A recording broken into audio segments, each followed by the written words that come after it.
ब्राह्मणी और तिल के बीज। बहुत समय पहले की बात है। किसी गांव में एक गरीब ब्राह्मण रहता था। एक दिन उस ब्राह्मण के घर कुछ अतिथि आए। ब्राह्मण की स्थिति इतनी खराब थी कि उन अतिथियों को खिलाने के लिए घर में अनाज तक नहीं था। इस स्थिति को लेकर ही ब्राह्मण और उसकी पत्नी के बीच थोड़ी कहासुनी होने लगती है। ब्राह्मणी कहती है, तुम्हें पेट भरने योग्य अनाज कमाना भी नहीं आता है। इसी का नतीजा है कि आज हमारे घर में अतिथि आ खड़े हुए हैं और हमारे पास उन्हें खिलाने के लिए कुछ भी नहीं है। इस पर ब्राह्मण अपनी पत्नी से कहता है, कल कर्क संक्रांति है, मैं कल भिक्षा के लिए दूसरे गांव जाऊंगा। वहां एक ब्राह्मण ने मुझे आमंत्रित किया है। वह सूर्य देव की तृप्ति के लिए कुछ दान देना चाहता है। तब तक जो कुछ भी घर में है उसे आदर सत्कार के साथ अतिथियों के सामने रखो। ब्राह्मण की यह बात सुनकर ब्राह्मणी कहती है, तुम्हारी पत्नी होकर मैंने कभी सुख नहीं भोगा है। न कभी खाने को मेवा मिष्ठान मिला, न ही ढंग के वस्त्र और आभूषण। आज तुम कह रहे हो कि जो भी घर में पड़ा हो वो अतिथियों के समक्ष रख दो।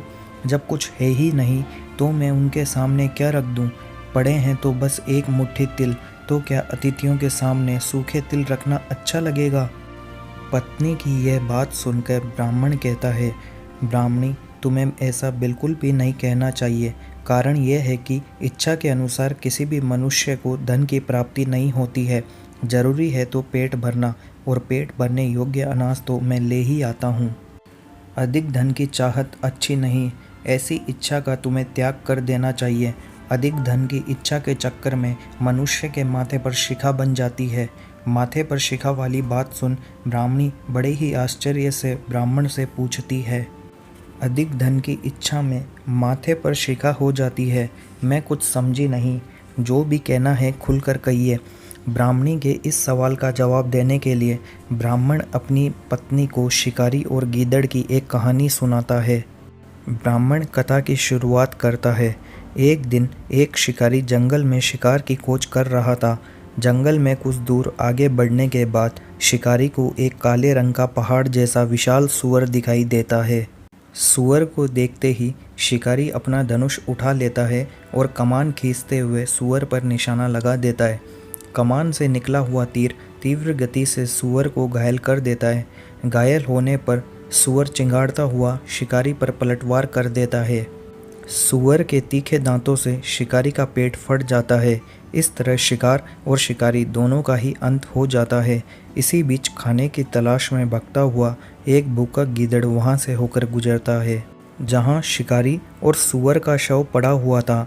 बिना मेहनत इतना सारा भोजन देख गीदड़ मन ही मन बहुत खुश होता है और मन ही मन सोचता है कि आज तो ईश्वर की बड़ी कृपा हुई, जो इतना अच्छा और अधिक भोजन एक साथ मुझे खाने को मिला है। मैं इसे धीरे धीरे और आराम से खाऊंगा ताकि लंबे समय तक मैं इसे उपयोग में ला सकूं। इस तरह मैं इस भोजन के साथ लंबे समय तक अपनी भूख को शांत रख पाऊंगा। इन सभी बातों पर विचार करते हुए गीदड़ सबसे पहले छोटी छोटी चीज़ों को खाना शुरू करता है। तभी उसे शिकारी के मृत शरीर के पास धनुष पड़ा दिखाई देता है। गीदड़ के मन में पहले उसे ही खाने का विचार आता है और वह धनुष पर चढ़ी डोरी को चबाने लगता है।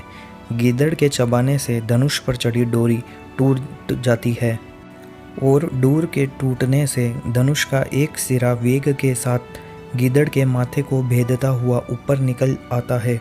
गीदड़ के माथे को भेदकर धनुष का जो सिरा गीदड़ के सिर पर निकल आता है, वह ऐसा प्रतीत होता है मानो गीदड़ के माथे पर शिखा निकल आई हो। घायल होने के कारण कुछ देर बाद गीदड़ की भी मौत हो जाती है। इतना कहते हुए ब्राह्मण कहता है, ब्राह्मणी, इसलिए मैं कहता हूँ कि ज़रूरत से अधिक लोभ से माथे पर शिखा आ जाती है। यह कथा सुनने के बाद ब्राह्मणी कहती है, ठीक है, अगर ऐसी ही बात है तो घर में जो मुट्ठी भर तिल पड़े हैं उन्हीं को मैं अतिथियों को खिला देती हूँ। ब्राह्मणी की यह बात सुनकर ब्राह्मण संतुष्ट होता है और भिक्षा मांगने के लिए घर से बाहर निकल जाता है। वहीं ब्राह्मणी भी घर में पड़े तिल को धूप में सुखाने के लिए फैला देती है। तभी कहीं से एक कुत्ता आ जाता है और उन साफ तिलों पर पेशाब कर देता है। जिससे सभी तिल खराब हो जाते हैं। तिल के खराब हो जाने पर ब्राह्मणी काफ़ी परेशान हो जाती है और सोचती है यही तो तिल थे जिन्हें पकाकर मैं अतिथियों को खिला सकती थी, अब मैं क्या करूं? काफ़ी देर सोचने के बाद ब्राह्मणी को एक तरकीब सूझी। उसने सोचा कि अगर वे गंदे तिलों के बदले साफ तिल देने की बात कहेगी तो कोई भी आसानी से मान जाएगा, साथ ही किसी को भी इन तिलों के खराब होने की बात पता नहीं चलेगी। इस विचार के साथ वे उन तिलों को लेकर घर घर घूमने लगी। ब्राह्मणी की यह बात सुनकर एक महिला वे तिल लेने को तैयार हो गई, लेकिन उस महिला का पुत्र अर्थशास्त्र पढ़ा हुआ था। उसने अपनी माँ से कहा कि इन तिलों में ज़रूर कोई न कोई खोट होगी, वरना कौन साफ सुथरे तिलों को गंदे तिलों के बदले देने के लिए तैयार होगा। पुत्र की यह बात सुनकर महिला ने ब्राह्मणी के तिलों को लेने से मना कर दिया। कहानी से हमें यह सीख मिलती है कि हमारे पास जो भी होता है हमें उसी में सुखी रहना चाहिए। किसी के पास ज़्यादा चीज़ देखकर कभी भी दुखी नहीं होना चाहिए। तो दोस्तों, आपको ये कहानी कैसी लगी? अगर आपको आज की कहानी अच्छी लगी तो इस कहानी को लाइक कीजिए, अपने दोस्तों के साथ शेयर कीजिए और चैनल को अभी तक सब्सक्राइब नहीं किया है तो सब्सक्राइब कीजिए, ताकि जब भी मैं वीडियोज़ अपलोड करूं आपको उसके नोटिफिकेशन मिल जाए। धन्यवाद।